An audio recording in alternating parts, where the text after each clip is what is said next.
Assalamualaikum warahmatullahi wabarakatuh. Mohon izin, perkenalkan saya Satria Dwi Putra Wicaksono, mahasiswa RPL Fakultas Hukum di Universitas Musamus Merauke.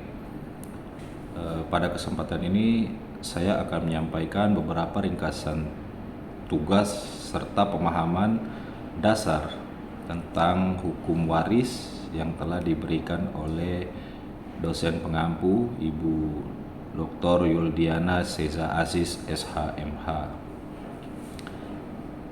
Baik, menurut KBBI, warisan berarti harta pusaka peninggalan.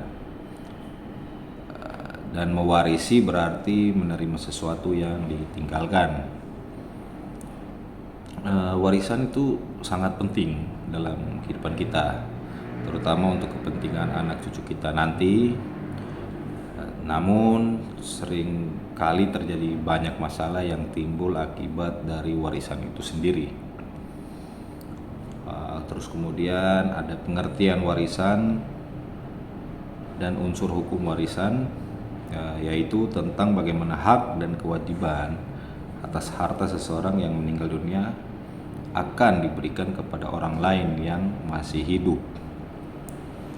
Harta yang ditinggalkan kemudian akan dibagi menurut porsinya yang telah ditetapkan oleh Kitab Undang-Undang Hukum Perdata. Pembagian harta waris menurut hukum perdata merupakan cara pembagian waris tertua yang ada di Indonesia karena didasarkan pada KUH Perdata yang diberlakukan sejak tahun 1848 dengan asas konkordansi. Asas konkordansi sendiri itu adalah suatu asas yang melandasi diberlakukannya hukum Eropa atau hukum di negeri Belanda pada masa itu untuk diberlakukan juga kepada golongan Eropa yang ada di Hindia Belanda, Indonesia pada masa itu maksudnya. Kemudian ada ciri-ciri hukum waris perdata. Itu satu, dasar hukumnya adalah Kitab Undang-Undang Hukum Perdata. Yang kedua, diperuntukkan bagi non-muslim. Yang ketiga, mewarisi dari pihak bapak dan ibu atau bilateral.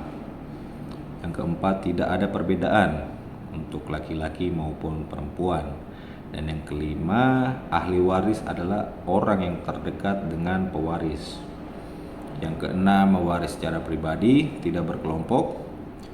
Yang ketujuh, terbukanya warisan ketika pewaris meninggal dunia. Dan yang kedelapan, apabila ada sengketa, baiknya diselesaikan di pengadilan negeri.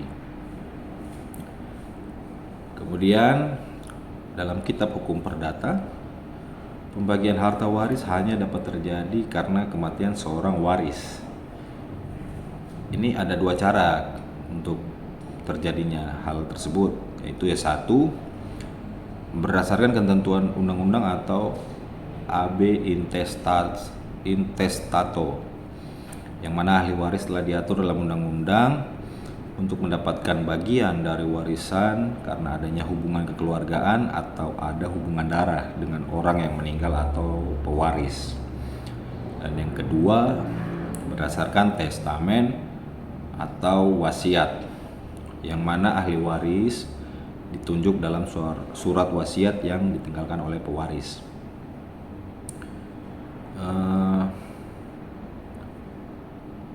Menurut hukum perdata, ada 4 kelompok ahli waris yang berbeda yang mempengaruhi pembagian harta waris. Kelompok-kelompok ini menunjukkan ahli waris yang urutannya didahulukan. Atau dengan kata lain, jika ada ahli waris golongan pertama, ahli waris golongan di bawahnya tidak dapat mewarisi harta yang ditinggalkan pewaris. Kelompok-kelompok ini terdiri dari satu, suami atau istri yang ditinggalkan, anak dan keturunan. Yang kedua, ayah, ibu, saudara dan keturunan saudara. Yang ketiga, kakek, nenek dan saudara dalam garis lurus ke atas. Dan yang keempat, saudara dalam garis ke samping, misalnya mungkin paman, bibi, saudara sepupu, hingga derajat ke-6. Menurut ketentuan pasal 838 KUH Perdata, terdapat 4 golongan orang-orang yang dianggap tidak pantas untuk menjadi ahli waris. Orang-orang yang dimaksud antara lain: 1. Orang yang telah dijatuhi hukuman membunuh atau percobaan pembunuhan terhadap pewaris. Yang kedua, orang yang pernah dipersalahkan karena memfitnah pewaris yang telah dijatuhi hukuman penjara 5 tahun atau lebih berat. Yang ketiga, orang yang menghalangi pewaris dengan kekerasan atau perbuatan nyata untuk membuat atau menarik kembali wasiatnya. Dan yang keempat, orang yang telah menggelapkan atau memusnahkan atau memalsukan wasiat pewaris.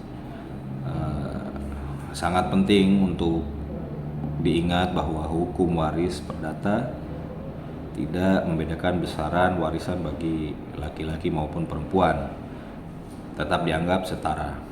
Hak waris diutamakan kepada keluarga, baik sedara ataupun karena perkawinan. Demikian sedikit ringkasan tugas serta pemahaman dasar tentang hukum waris dari saya. Mohon maaf atas kekurangannya. Wassalamualaikum warahmatullahi wabarakatuh.